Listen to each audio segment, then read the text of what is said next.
of the individual to shape his life according to his own vision, his own desire. Difficulties will be there, failures will be there. Don't be disturbed by these, but summon the energy that is within you to face up to these situations. That energy is hidden in all of us. Therefore, from verse 39 onwards, Krishna is giving his own original philosophy to inspire us the heroic action and endeavor which will bring good not only to the world outside but to oneself in one's spiritual growth.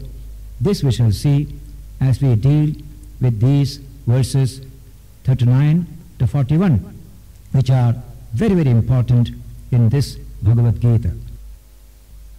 Verse 39 conveys to us a big departure in Krishna's presentation of philosophy when he says, Esha te abhita sankhye.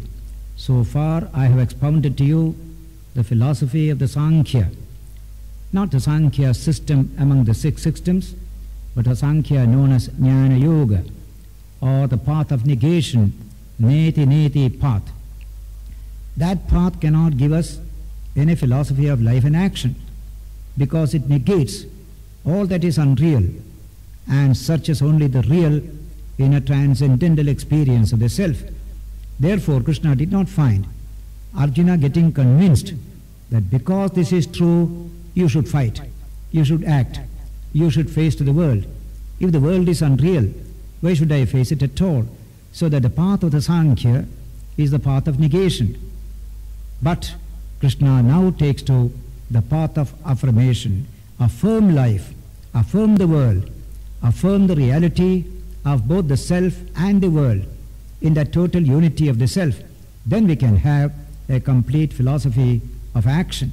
So from now onwards, Krishna is expounding a complete philosophy of action, and that's why there is a real demarcation in this verse. Till now, I have expounded to you the philosophy of the Sankhya, of the Jnana Yoga, of the path of neti or negation.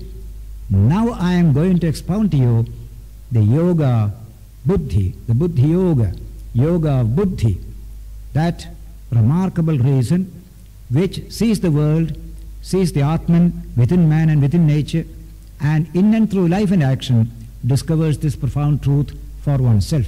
That is called Yo Buddhir Yoge Tumam Shrunu.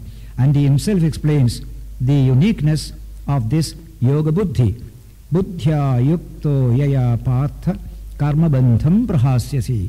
If you are endowed with this buddhi, with this enlightened reason or this attitude, even though you work, even though you live in this world, you will be completely free. You need not run away from battle.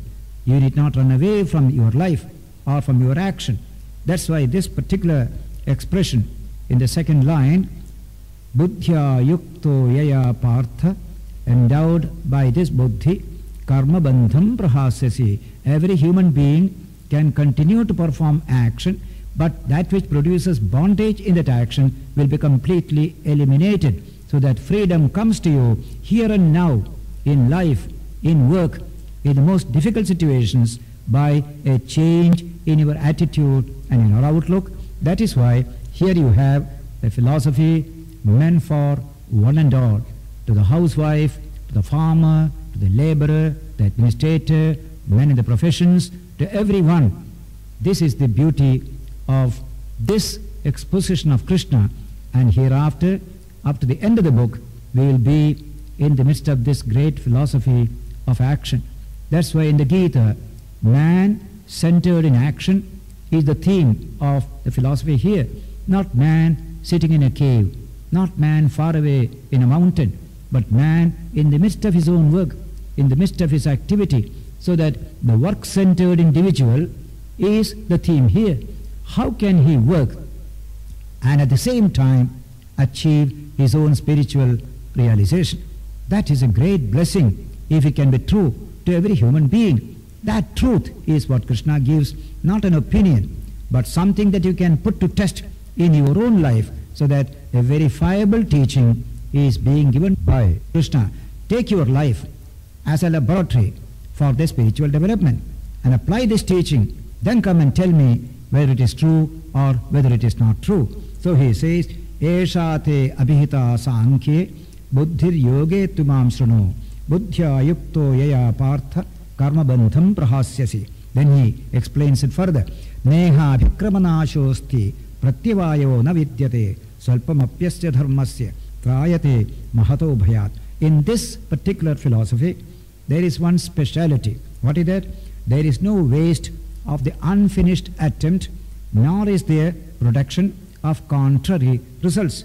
Even a very little of this dharma, of this philosophy, saves one from great fear.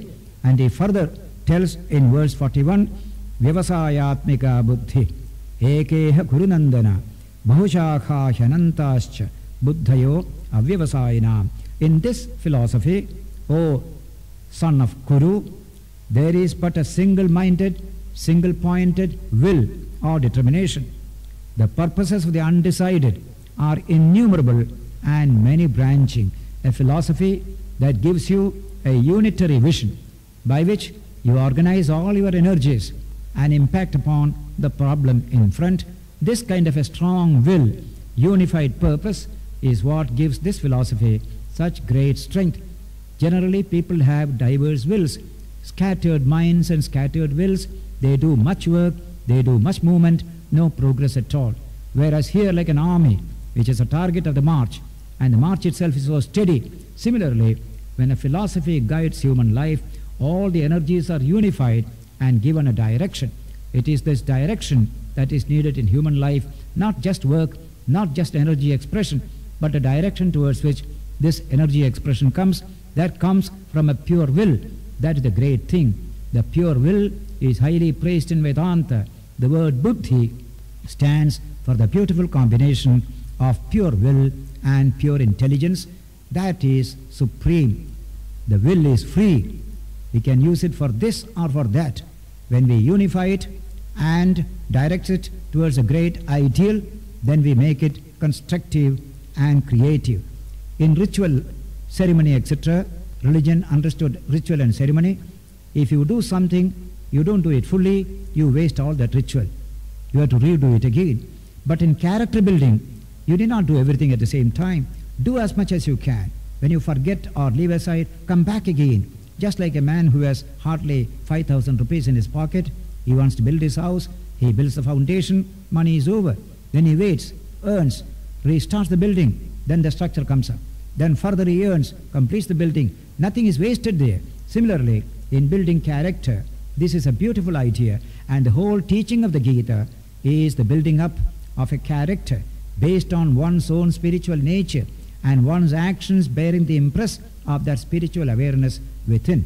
This is why character is the strength of human life and human achievement. How to build up character out of the psychic energy given to us, how to shape it, just like raw material we take from the earth, and when we process it and brings it out as pure gold, so also so many experiences come to us, we have to process them. That processing is done by the science and technique of yoga as given in this great book. So in these 3 verses, you have the introduction of this great philosophy, which is of supreme significance to every human being, that when I live my life and do my work, let me do something by which the world will be benefited from me, but let me also do something by which I realize my own true nature. This combination is yoga, as we shall see in the verses following this verse 41.